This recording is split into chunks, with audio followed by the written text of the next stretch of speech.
नमस्कार दोस्तों, आपका स्वागत है आपके अपने YouTube channel study with Ravinder एक कदम शिक्षा की ओर में। तो दोस्तों, जैसे कि आपको पता ही है, हम अपने चैनल पर इस समय टीजीटी, पीजीटी, पीआरटी और डीएसएसबी पेपर फर्स्ट में जो भी जीके से संबंधित प्रश्न आते हैं उन पर हम तैयारी कर रहे हैं। तो देखिए, जनरल क्वेश्चन की सीरीज़ है जो हमने स्टार्ट की हुई है इस टाइम अपने यूट्यूब चैनल पर, और ये वीडियो नंबर आपका 17 है। तो जो भी विद्यार्थी नए हैं, सबसे पहले तो चैनल को सब्सक्राइब कर लें और बेल आइकन को जरूर दबा लें, ताकि आने वाली वीडियो का नोटिफिकेशन उन्हें टाइम टू टाइम मिलता रहे। और पीछे की वीडियो भी जाकर देखें जरूर, बहुत अच्छा उसमें मैंने करा रखा है आपको। तो आप देरी न करते हुए हम अपने वीडियो स्टार्ट करते हैं। देखिए, हमारा जो पहला प्रश्न है वो आपको स्क्रीन पर दिखाई दे रहा होगा। तो देखिए, हमारा जो प्रश्न है वो है, जो प्रसिद्ध यूनानी राजदूत मेगास्थनीज भारत में किसके दरबार में आए थे। तो देखिए, जो प्रसिद्ध यूनानी जो राजदूत थे मेगास्थनीज, वो भारत में किसके दरबार में आए थे। तो देखिए, आपका जो पहला ऑप्शन इसमें दे रखा है अशोक, हर्षवर्धन है दूसरा, तीसरा है आपका हेमू और चौथा है आपका चंद्रगुप्त मौर्य। तो ये आपके ऑप्शंस हो गए। तो इसमें से देखिए आंसर क्या होगा। देखिए, अगर आपको थोड़ा और समय चाहिए तो आप वीडियो को पॉज कर सकते हैं, बाकी मैं आपको आंसर इसके बता देता हूँ। देखिए तुरंत, क्योंकि वीडियो लंबा हो जाता है हमारा। तो इसका जो आंसर जो होगा सही, इसका आंसर होगा आपका चंद्रगुप्त मौर्य, ठीक है ना। चंद्रगुप्त मौर्य इसका एकदम सही आंसर होगा। अब थोड़ी और बातें जान लेते हैं हम चंद्रगुप्त मौर्य के बारे में। देखिए, चंद्रगुप्त मौर्य के बारे में कुछ बातें हैं, जैसे कि देखिए मैंने आपके लिए बहुत सारे नोट्स निकाले हुए हैं। तो पहला तो देखिए, ये मौर्य वंश के संस्थापक हैं और इन्होंने नंद वंश का जो आखिरी वंशज था धनानंद, इन्होंने इसको हराया था। तो पूछा भी जाता है कि नंद वंश का आखिरी जो राजा था वो कौन था, ठीक है। तो वो था आपका धनानंद, ठीक है ना। और जो चंद्रगुप्त मौर्य हैं ये जैन धर्म के अनुयायी थे, और जो इनकी मृत्यु हुई थी वो जैन धर्म के अनुसारी हुई थी श्रवण बेलगोला के अंदर, और ये कर्नाटक में पड़ता है श्रवण बेलगोला। तो यहाँ पे इनकी मृत्यु हुई थी। और इनका जो प्रधानमंत्री थे वो चाणक्य इनके प्रधानमंत्री थे, जिन्होंने अर्थशास्त्र की भी किताब लिखी है जो कि राजनीति से संबंधित है। तो ये आपका चंद्रगुप्त के बारे में कुछ इंपॉर्टेंट बात थी। एक चीज़ और है, तो देखिए चंद्रगुप्त और ये चाणक्य द्वारा जो इन्होंने राजनीति सफलता पाई थी, तो इनके लिए एक किताब बनी थी जो विशाखा दत्त ने लिखी थी, ठीक है।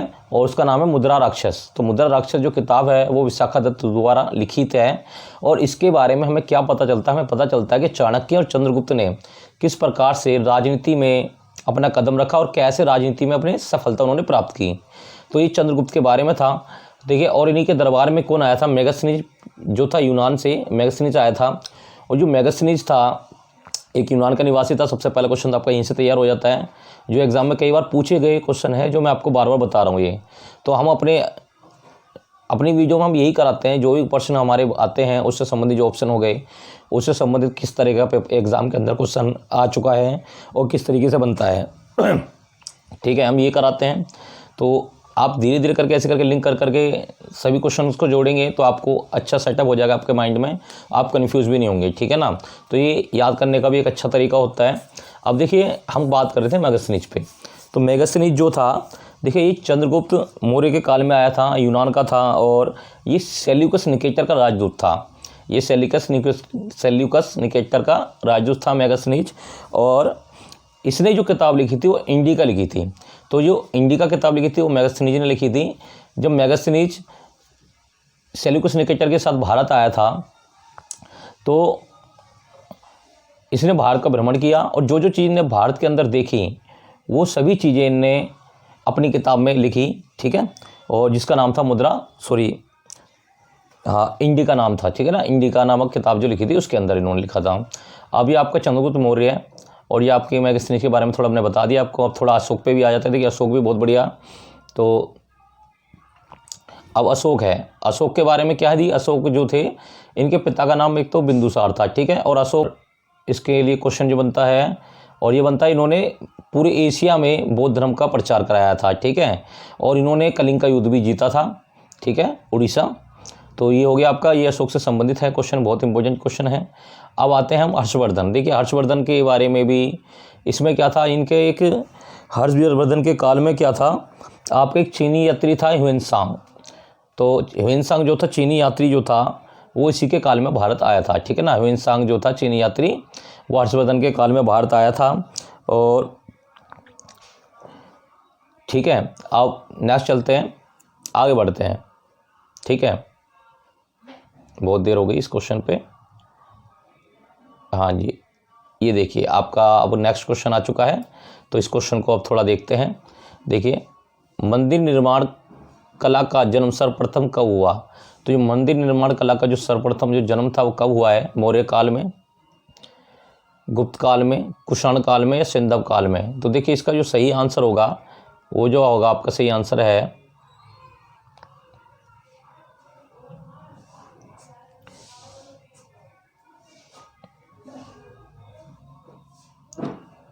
तो आपका जो सही आंसर है वो गुप्त काल है। ठीक है ना, तो गुप्त काल में इसका हुआ था। तो देखिए जो मंदिर का जो निर्माण है सबसे ज़्यादा जो हुआ था गुप्त काल में हुआ था। अब गुप्त काल से बनने वाले एग्जाम में कुछ इंपॉर्टेंट प्रश्न को भी देख लेते हैं।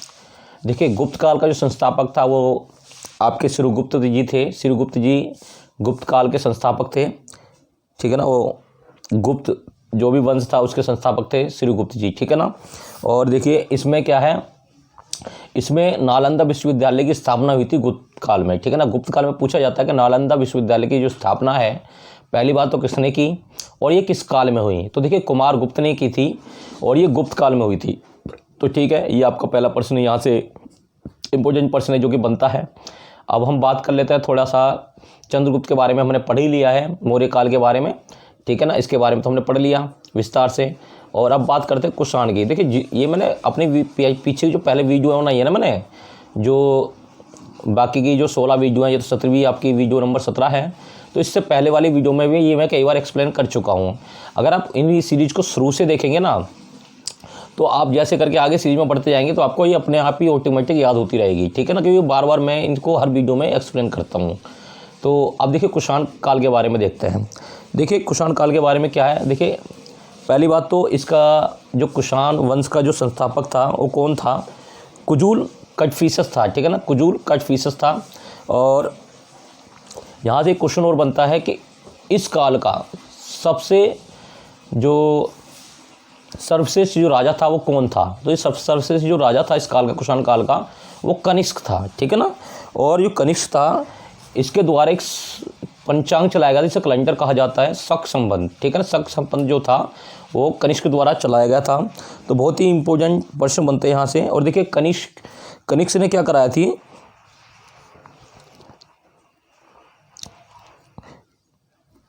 कनिष्क ने चौथी बौद्ध संगति भी कराई थी। ठीक है ना, कहाँ कराई थी? आपकी कुंडल वन में कराई थी। कनिष्क से संबंधित ये प्रश्न बनता है बहुत ज़्यादा। और जो कनिष्क था वो बौद्ध धर्म का ठीक है ना, बौद्ध धर्म का अनुयायी था, महायान को मानता था ये कनिष्क। ठीक है, तो कनिष्क से संबंधित और कुषाण काल से संबंधित ये इंपॉर्टेंट प्रश्न थे। अब बढ़ते हैं हम अपने नेक्स्ट प्रश्न की तरफ।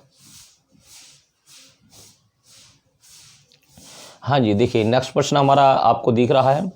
तो नेक्स्ट प्रश्न देखिए, किस गुप्तकालीन शासक को कवि राजा कहा जाता है? तो देखिए कविराज किसको कहा जाता है? तो ये आपका श्रीगुप्त को, चंद्रगुप्त को, ठीक है, और आपका समुद्रगुप्त को या स्कंदगुप्त को। तो कविराज किसे कहा जाता है?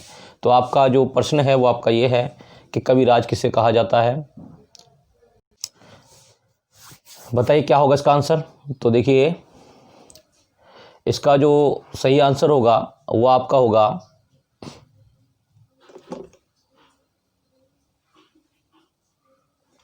समुद्रगुप्त। समुद्रगुप्त को कहा जाता है कविराज। ठीक है ना, समुद्रगुप्त को गुप्तराज कविराज कहा जाता है।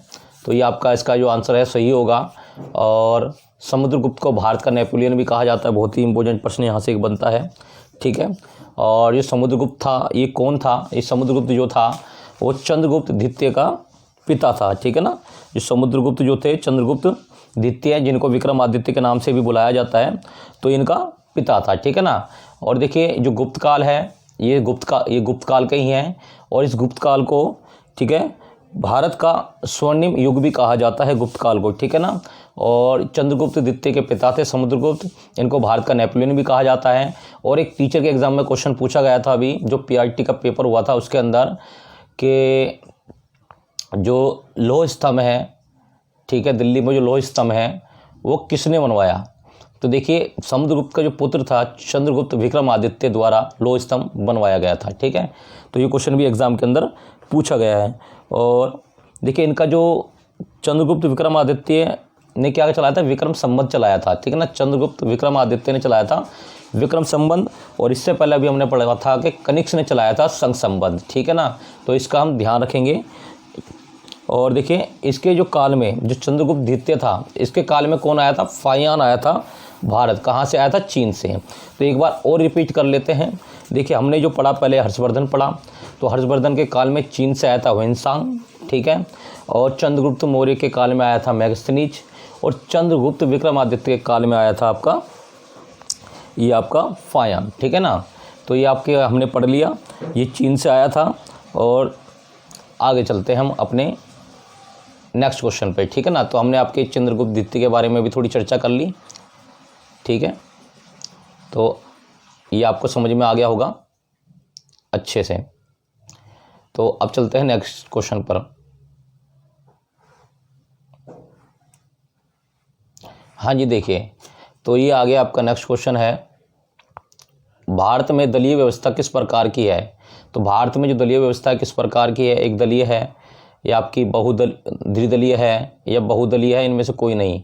तो देखिए इसका जो सही आंसर होगा वो आपका होगा, जो भारत में दलीय व्यवस्था है वो आपकी है बहुदलीय। देखिए इसमें क्या होता है, बहुदलीय में क्या होता है कि बहुत सारे जो दल होते हैं वो इलेक्शन लड़ते हैं। ठीक है ना, एक दल में क्या होता है, एक दल का शासन होता है, बस इलेक्शन क्या अलग अलग लोग लड़ते हैं। द्विदल में आपके 2 पार्टियां होती हैं, और बहुदल में क्या होते हैं, अनेक पार्टियां होती हैं। ठीक है ना, तो ये आपका होता है। तो जो पक्ष जीतता है, ठीक है, वो सत्ता पक्ष होता है, और बाकी जो हार जाते हैं वो विपक्ष में बैठते हैं। ठीक है ना, तो आप चलते हैं आगे नेक्स्ट क्वेश्चन पर।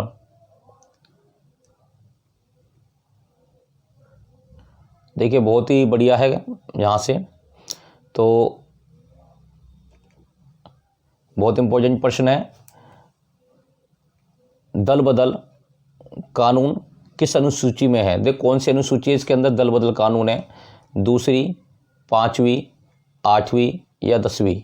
तो देखिए इसमें क्या है, जो 10वीं हमारी अनुसूची है, जैसे टोटल तो हमारी 12 अनुसूची हैं। ठीक है, और 22 भाग हैं। तो जो 10वीं अनुसूची है उसके अंदर दल बदल विरोधी कानून के बारे में उसके अंदर लिखा हुआ है। और देखिए इससे संबंधित 1-2 क्वेश्चन और हैं। ये जो कानून आया था वो 1985 में आया था, और कौन से संशोधन से आया था? 52वें संशोधन से। तो दल बदल विरोधी जो कानून, जो नियम जोड़ा गया, किस संशोधन द्वारा जोड़ा गया? 52वां संशोधन से। ठीक है ना, तो ये आपका बहुत ही इंपॉर्टेंट क्वेश्चन है, आपका यहाँ से बनता है। और आगे चलते हैं।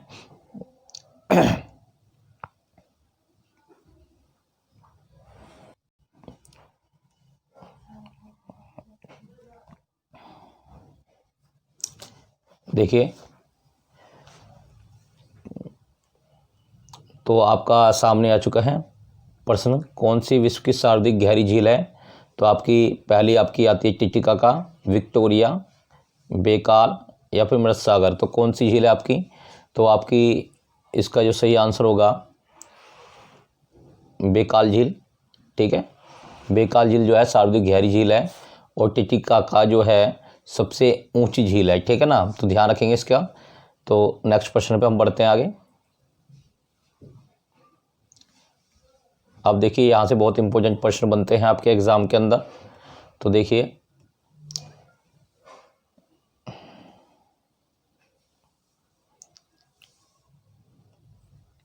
केरल में सर्वाधिक प्रचलित शास्त्रीय नृत्य कौन सा? देखिए शास्त्रीय नृत्य पूछा है। ठीक है ना, एक तो लोक नृत्य होता है, एक शास्त्रीय नृत्य होता है।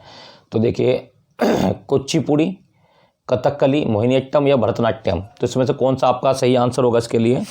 तो देखिए इसके लिए सही आंसर होगा, शास्त्रीय नृत्य के लिए होगा आपका कथकली। ठीक है ना, जो कथकली है आपका शास्त्रीय नृत्य है, कहाँ का? केरल का शास्त्रीय नृत्य जो है वो आपका कथकली है।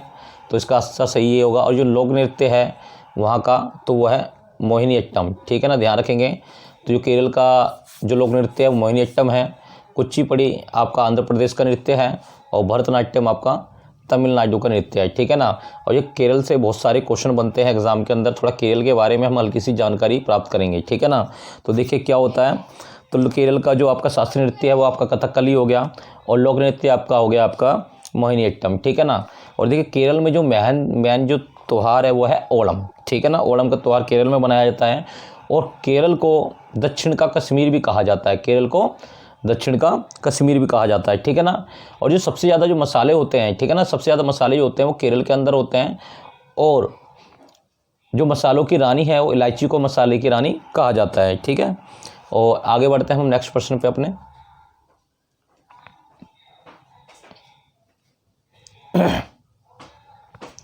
देखिए नॉर्मल सा प्रश्न है, बहुत ज़्यादा एग्जाम में पूछा जाता है ये भी। तो देखिए, यदि वायुमंडल ना हो तो पृथ्वी से आकाश किस रंग का दिखाई देगा, काला, नीला, नारंगी या लाल। तो देखिए जो इसका आंसर जो होगा वो होगा काला। ये तो इम्पोर्टेंट क्वेश्चन है, आपको पता है, आता रहता है एग्जाम के अंदर, बहुत सारा कई बार आता रहता है, ठीक है ना। अब देखिए आगे चलते हैं। देखिए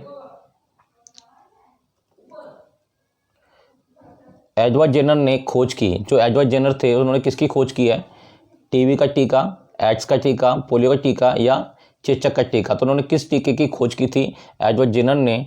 तो देखिए इसका जो सही आंसर होगा आपका वो होगा, तो देखिए इन्होंने जो खोज की थी वो खोज की थी चेचक के टीके की खोज की थी एडवर्ड जेनर ने, ठीक है। और आपका एक क्वेश्चन यहाँ से बनता है, देखिए टीबी का टीका, जो टीबी का टीका होता है उसके लिए कौन सा टीका लगाया जाता है रोगी को।